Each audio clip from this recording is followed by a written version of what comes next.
छात्रों, मैं हूं बाला साहेब खड़के और आज हम देखने वाले हैं कक्षा 10वीं का पद्य पाठ मन।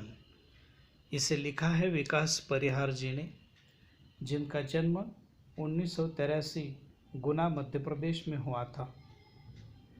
परिहार जी ने 2000 से 2006 तक भारतीय वायुसेना को अपनी सेवाएं प्रदान की। उसके बाद वे पत्रकारिता के क्षेत्र में आए और उसके बाद रेडियो से जुड़े रहे। इनकी साहित्य में रुचि होने के कारण बाद में वे साहित्य क्षेत्र से भी जुड़े रहे। तो चलो देखते हैं मन। घना अंधेरा, चमकता प्रकाश और अधिक। जब अंधेरा घना होता है तभी प्रकाश ज़्यादा चमक कर दिखता है। इसका मतलब है कि हर एक आदमी के जीवन में विपरीत परिस्थितियां आती है और ऐसी विपरीत परिस्थितियों के साथ सामना करने के बाद ही व्यक्ति का रूप निखरता है, व्यक्ति की कार्यकुशलता दिखाई देती है। इसीलिए हमें विषम परिस्थितियों के साथ संघर्ष करना है।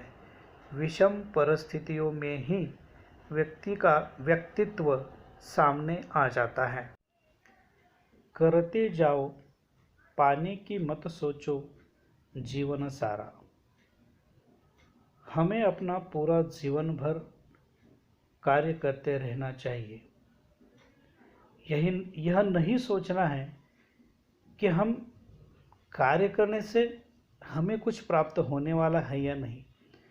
अगर हम ऐसा सोचकर कार्य करते रहेंगे तो हमारा ध्यान जो मिलने वाला है उस पर लगेगा और कार्य से हमारा मन भटक जाएगा। इससे कार्य तो पूरा होगा ही नहीं, लेकिन फल भी नहीं मिलेगा।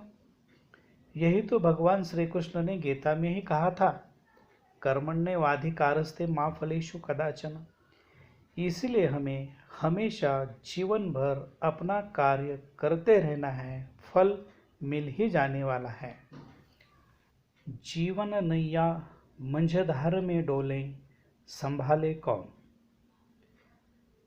जीवन रूपी हमारी नैया अगर इस भव संसार में डगमगाने लगेगी, इसका मतलब है कि विपरीत और कठिन परिस्थितियों के कारण अगर हम दोलायमान हो जाएंगे, डगमगा जाएंगे, तो हम अपने जीवन को संभालने के लिए किसी का मुंह ताकते रहेंगे तो हमें किसी का साथ नहीं मिलने वाला है। और इसीलिए स्वयं की नौका स्वयं ने ही पार लगानी है और इसीलिए हमें अपने अंदर हिम्मत, साहस, धैर्य और शक्ति को प्राप्त करना है। रंग बिरंगे रंग संग लेकर आया फागुन। फागुन का महीना हमेशा प्रकृति में बसंत के रंग लेकर आता है और यह समय जो होता है वो उल्लास और उमंग का समय होता है, क्योंकि पृथ्वी पर सभी ओर बसंत के कारण अच्छा माहौल बन जाता है। जहाँ तहाँ फूल दिखाई देते हैं, व्यक्ति के मन के अंदर उमंग पैदा होता है। तो यही कवि का कहना है कि अगर हम ऐसी कुछ समस्याएं हमारे जीवन में आ जाती है, जीवन नौका बीच में डगमगाने लगती है, तो साहस और शक्ति के साथ उसका मुकाबला जब हम करेंगे तो हमारी चिंताएं मिट जाएगी और परेशानियों से हमें छुटकारा भी मिलेगा। इसका ही मतलब है कि हमारे जीवन में आनंद निश्चित ही आने वाला है। कांटों के बीच खिलखिलाता फूल देता प्रेरणा। हमें हमेशा गुलाब के फूल की ओर देखना है, क्योंकि गुलाब का फूल हर समय यानी कि उनका जन्म ही कांटों के बीच होता है।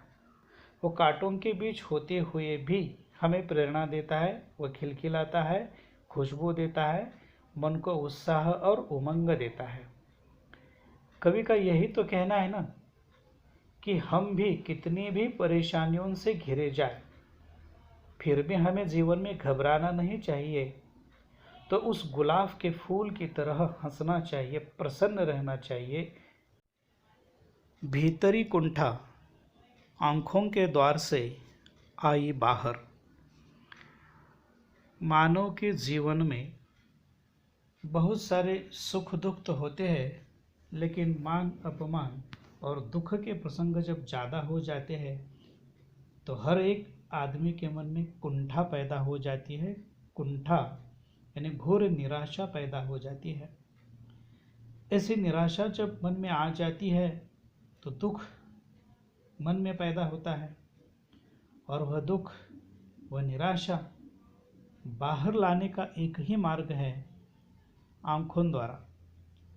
ऐसे दुख के कारण आदमी को अपने आप रोना आता है, और रोने से उस जल के माध्यम से, आंसुओं के माध्यम से उनकी कुंठा यानी घोर निराशा बाहर निकल जाती है। खारे जल से धुल गए विषाद मन पावन। जब नेत्रों से अश्रु बहते हैं तो यह जो अश्रु होते हैं वह खारे होते हैं, और इस अश्रु के माध्यम से आदमी के अंदर जो भी दुख है, दर्द है, विषाद है, सब कुछ बाहर निकल पड़ता है।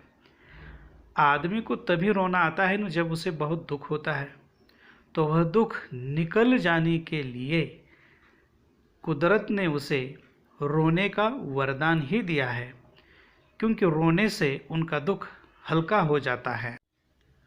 मृत्यु को जीना जीवन विष पीना है जिजीविषा। प्रत्येक मनुष्य के जीवन में अनेक परेशानियां आ जाती है, चिंताएं आ जाती हैं, बहुत सारे अप्रिय प्रसंग होते हैं जो उन्हें दुख देते हैं।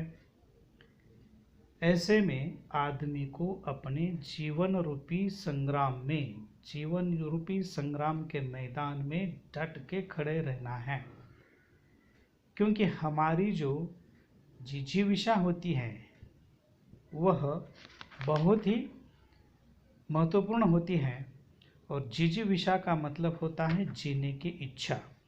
तो हमें हमारे अंदर जीने की इच्छा तीव्रता के साथ रख कर आगे चलना है।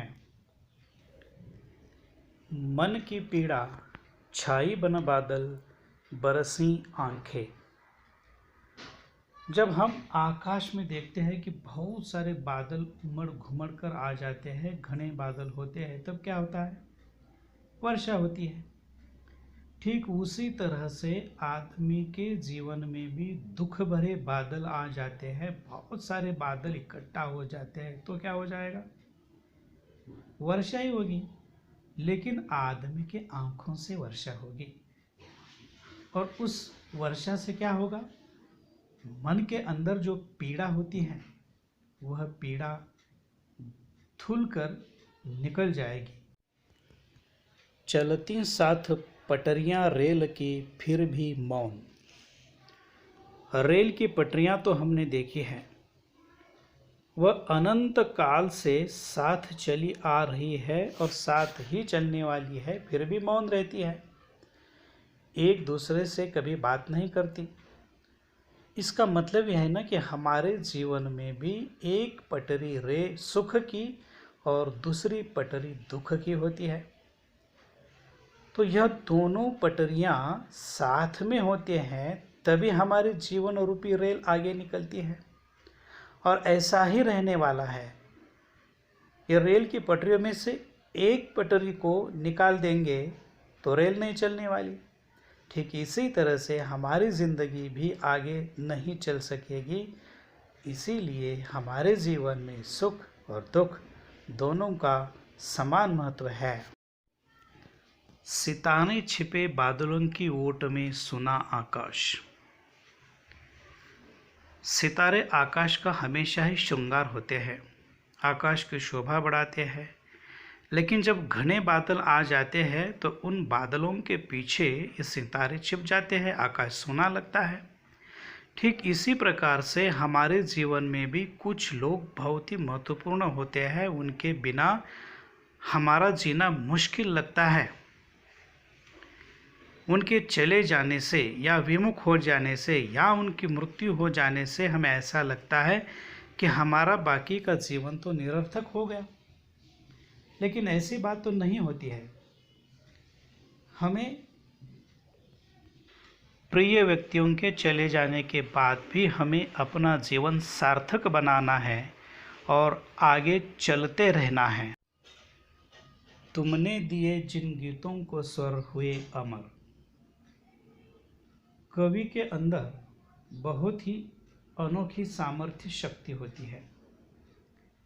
वे जिन गीतों को स्वर देते हैं वे गीत अमर हो जाते हैं, क्योंकि कवि अपनी रचनाओं के द्वारा समाज में परिवर्तन ला देते हैं। सागर में भी रहकर मछली पैसी ही रही।